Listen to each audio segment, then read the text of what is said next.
Today we're in a BMW X3 2018 model, and you'll notice down below we have this menu button.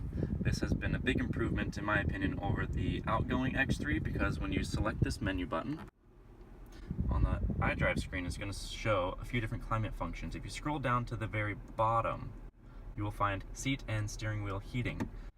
You get to pick and choose driver side, passenger side. I am, however, going to select the driver side. From here you can automatically turn on the heated seat to be active or the heated steering wheel when applicable below a certain temperature. You can choose a level as well for the heated seat. The steering wheel is going to just have a single level for that. So if I go up to the heated seat, turn that on. If I want it to turn on automatically below 37 degrees, I will select it. Scroll to 37, select it, and I can then choose the level of heat coming from the seat. This is going to be low, this will be medium, and this will be at a high temperature. I'll leave that on high. Same thing with the steering wheel. I'll turn that on, but I'll turn this to be perhaps 40. That's how you adjust it.